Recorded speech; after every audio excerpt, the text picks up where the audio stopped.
New York, 2012. Gilberto Valle was a police officer with a wife and child. He was an upstanding public servant with a full plate. Well, not too full. See, he was saving room for a special Thanksgiving feast. His wife discovered his viewing of dark fetish websites where he expressed interest in torturing and murdering her, as well as killing and eating other women. That year, he wanted girl meat for Thanksgiving. He was arrested and convicted for conspiracy to commit kidnapping. The conviction was overturned in 2014. Apparently, there was no harm in role-playing. I'd keep him out of the kitchen, though.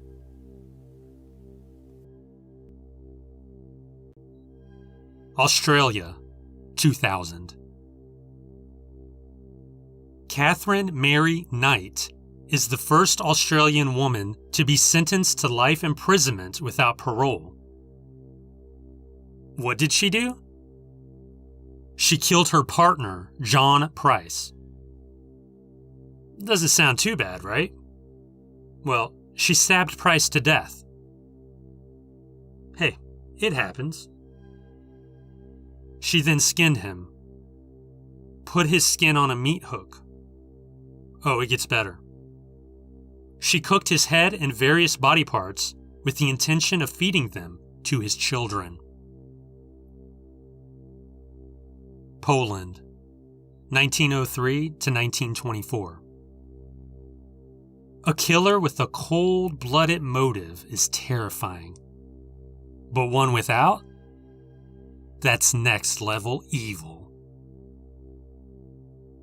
Karl Denke was an organist at his local church. He also ran a meat shop. He was well liked by other members of his community. In 1903, Denke murdered his first victim, a woman named Ida Launer. With no motive, Denke killed the poor and homeless. He recorded his deeds in a ledger.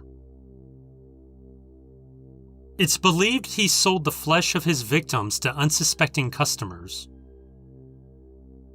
There's no proof, but what if? Could that have been his motive? To meet his customers' demands? Denke was caught and hanged himself while in custody. Paris, 1981. You might have heard of Issei Sagawa before. He first experienced cannibalistic desires while in the first grade. He allegedly engaged in bestiality with animals. As a child. When Sagawa was 24, he followed a woman home. He broke into her apartment with the intent to cannibalize her by slicing off part of her buttocks. The woman called the police before Sagawa could follow through with his diabolical plan. A plan he kept to himself when he was charged with attempted rape. He left Japan to study in Paris. On June 11, 1981, Sagawa invited his classmate, Renee Hartvelt, over for dinner. Sagawa shot Hartvelt in the neck, killing her. From there, he had sex with the woman's corpse. Then, Sagawa fulfilled a lifelong desire. He ate various parts of her body and saved other parts in his refrigerator. He also took pictures of his victim at each eating stage. Sagawa was arrested while he tried to dispose of the body, or rather, what was left of it. His rich father hired some damn good lawyers because Sagawa was found legally insane and escaped any real jail time. Sagawa became a frequent guest on talk shows and in movies. His fame did not last long, as producers and potential employers eventually shunned him. In 2013, he suffered a cerebral infarction which permanently damaged his nervous system. Venezuela, 1997 to 1999. Jose Durangel Vargas Gomez is known as the Hannibal Lecter of the Andes for a good reason. He was admitted to a psychiatric institution in 1995 after murdering a man. Oh yeah, he ate part of the body too. He managed to escape from the institute and lead a life in poverty. But a man has to eat. Between November 1998 and January 1999, Vargas hunted his victims with a tube-shaped spear and rocks. He ate what he could, burying the feet, hands, and heads. His main targets, were joggers and laborers working along the riverbank. When he was arrested, police searched his shack and found several jars containing human flesh, along with several human heads, feet, and hands. In 2016, Vargas was involved in a prison riot where he allegedly killed 2 inmates and served their remains to other inmates. Florida, 2012. Rudy Eugene was a lot of things. A petty criminal, a divorced man who worked at a car wash. On May 26, 2012, he became a dead man. Ronald Papo was homeless and presumed dead by his family. On May 26th, he had a fateful encounter with Rudy Eugene. Rudy Eugene drove to Miami Beach. His car broke down, so he abandoned it on the highway. Along his journey, he stripped off his clothes, eventually becoming naked for all the world to see. Ronald Papo was lying beneath a bridge when Eugene came his way. Eugene accused the man of stealing his Bible and then proceeded to assault him, biting the vagrant in the face. Police soon arrived and, after several warnings, shot Eugene.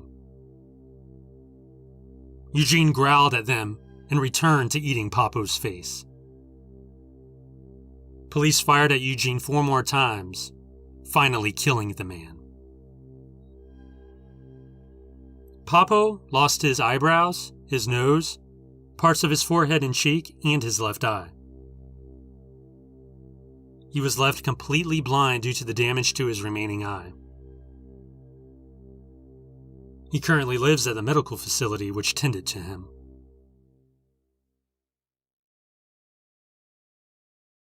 Germany, the 1500s. Peter Stump was a wealthy farmer in his small community. He was also a widower with 2 children. Since most records from this time period were lost due to centuries of war, the circumstances leading to Stump's arrest and trial are unknown. After being stretched on a rack, he confessed to having practiced black magic since he was a child. He claimed the devil had given him a magical belt which allowed him to change into a wolf. No belt was ever found. For 25 years, Stump had allegedly gorged on the flesh and blood of goats, lambs, and sheep, as well as men, women, and children. He confessed to killing and eating 14 children and 2 pregnant women, whose fetuses he devoured as well. One of the 14 children was his own son. Stump was also accused of having an incestuous relationship with his daughter, who was also sentenced to death with him. Stump was executed on October 31st, 1589, alongside his daughter and his mistress. He was placed on a breaking wheel where the flesh was torn from his body. His arms and legs were broken to prevent him from returning from the grave. He was then beheaded while his body was burned on a pyre. As a warning to future werewolves, authorities erected a pole with a figure of a wolf on it. At the very top was Peter Stump's severed head.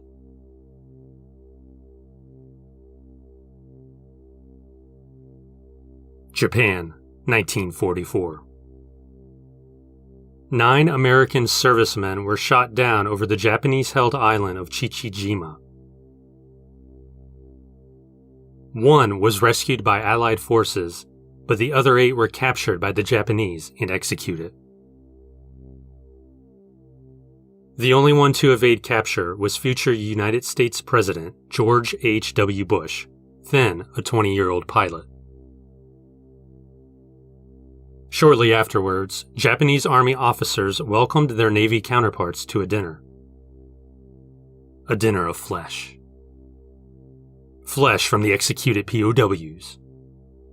Flesh taken from the POWs before they were executed.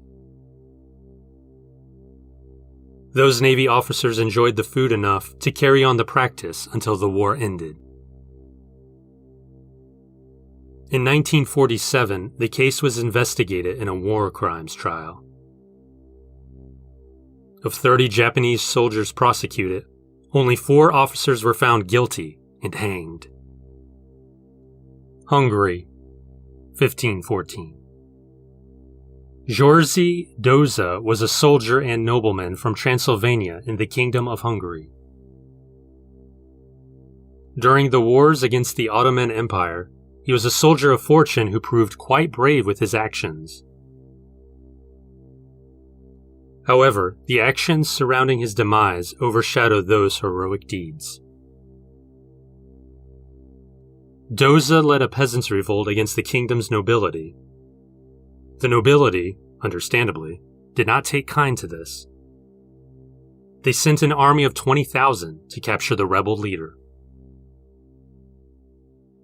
Doza was forced to sit on a heated iron throne and to wear an iron crown which had been sitting in a fire for hours. A small group of his fellow rebels who had been starved beforehand were led to the throne. Leading the procession was Doza's younger brother, who was cut into pieces in front of his sibling. Executioners then removed pliers from a fire and forced them into Doza's skin. The remaining rebels were ordered to bite into Doza's scorched skin and to swallow the flesh. The few who refused were simply cut up, prompting the others to sink their teeth into their hero's flesh. Doza died. The rebels who obeyed were released and sent on their way. The revolt was suppressed, but nearly 70,000 peasants were tortured afterwards.